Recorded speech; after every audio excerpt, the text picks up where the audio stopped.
upstairs. Hey, Harry. The world thought it was witnessing a modern fairy tale, an American actress marrying a British prince, a love story that looked tailor-made for a new era. Up around different news stories or tabloids or whatever else, anything I learned about him and his family was what he would share with me, and vice versa. But somewhere between the glamour, the headlines, and the global fascination, something changed. Not in a loud, explosive way, but subtly, quietly, almost invisibly. The story the world thought it knew began to fracture, replaced by a narrative no one could fully agree on. Some see a heroic couple fighting an outdated system.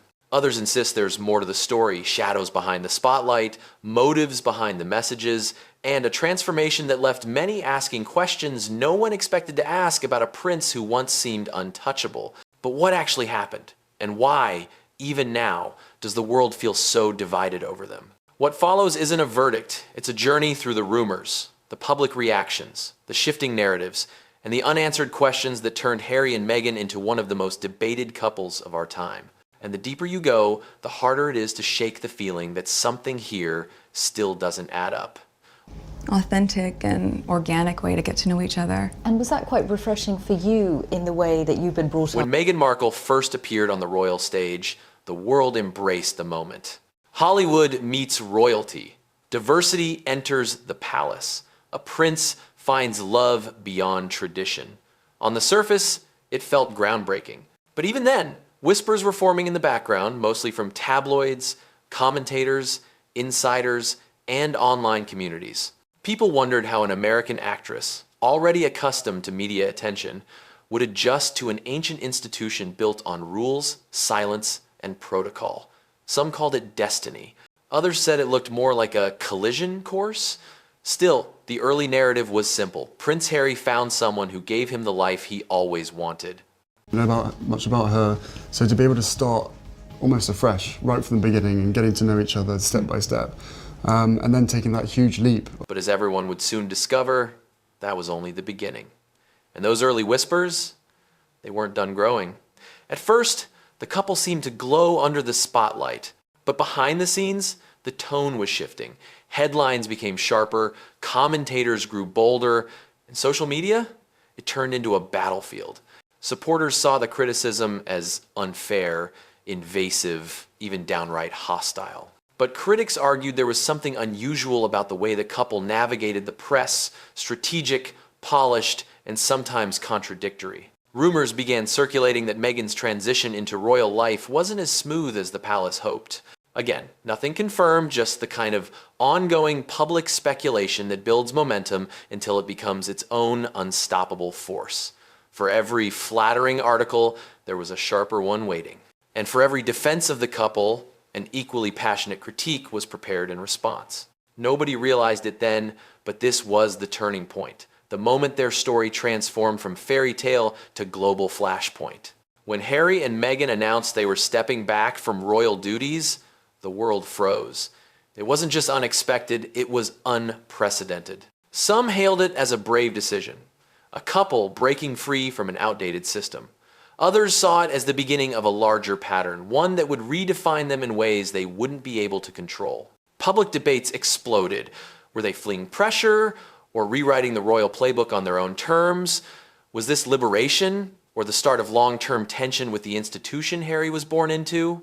Even now, those questions don't have simple answers. What's clear is that the exit wasn't just a decision, it was a statement that still ripples around the globe. And the next moves they made only intensified the storm. Then came the interviews, the confessions, the global specials that had the world watching with popcorn in one hand and disbelief in the other. They shared their experience with emotion and conviction. Many empathized deeply with their pain. Many applauded their honesty. And many believed, for the first time, that they were seeing the real Harry and Meghan, unfiltered, unapologetic, unmistakably human. But critics pushed back, questioning timelines, interpretations, or motives. Analysts dissected every sentence, every detail, every expression. And somewhere in the middle of that debate, a new narrative formed. This couple wasn't just telling their story, they were shaping it. Not necessarily in a deceptive way, but in a way that made the public wonder how much was personal truth and how much was media strategy? One thing was certain: nothing about Harry and Meghan would ever be simple again. The move to California launched a new era. Deals with streaming platforms, podcasts, high-profile speeches, carefully curated appearances, glamorous events that blurred the line between activism and entertainment. Some saw this as evolution, a couple using their platform for causes they cared about. Others saw branding, rebranding, and a level of media engagement that felt almost cinematic. Public speculation grew louder. Were they trying to build a new identity or escape an old one? Were they becoming advocates or celebrities? Were they seeking privacy or reinventing their public image? Again, no definitive answer, just a swirl of competing interpretations.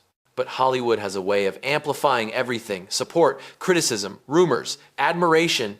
And Harry and Meghan were now living in a city that doesn't whisper, it broadcasts. Over time, something unexpected happened. The couple who once captured the world's sympathy now found themselves at the center of polarizing debates. Not because of one major event, but because of dozens, tiny moments, new interviews, repackaged narratives, public disagreements, shifting stories, and constant media storms.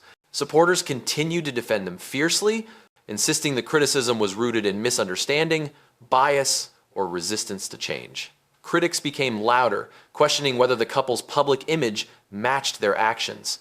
For the first time, public perception split sharply, and once it did, the divide never healed. They became symbols of larger conversations: tradition versus independence, monarchy versus ins, modernity, media versus privacy, narrative versus reality. And the world, already obsessed with them, became even more invested in the mystery of who they were becoming. But perhaps the most interesting part of all this isn't Harry or Meghan. It's us. Why are people so invested?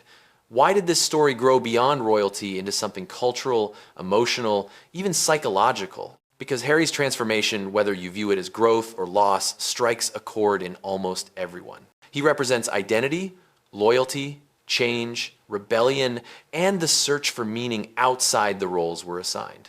Meghan represents ambition, confidence, resilience, and the complicated relationship between self-expression and public expectation. Together, they became a mirror the world can't stop staring into. Not because of who they are, but because of what they represent. As of now, one thing is obvious: this story isn't over. Harry remains a figure the world can't quite understand, a man caught between legacy and reinvention. Meghan remains one of the most analyzed women on the planet, praised and criticized with equal intensity. Their bond, their choices, their public image, they continue to generate fascination in a way few figures ever have. What comes next is impossible to predict. A return to the royal fold? Unlikely. A new chapter in Hollywood? Maybe. A shift toward quieter lives? Hard to imagine, but possible. What's certain is this: the world will keep watching. The headlines will keep coming, and the debate, the love, the criticism, the mystery will continue to evolve.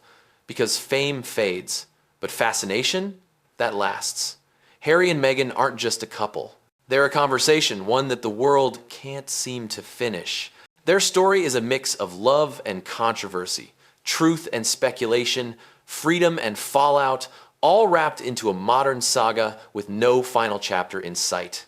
In the end, the real question isn't whether they're heroes or villains.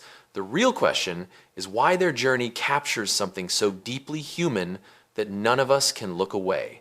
And maybe that's the real story.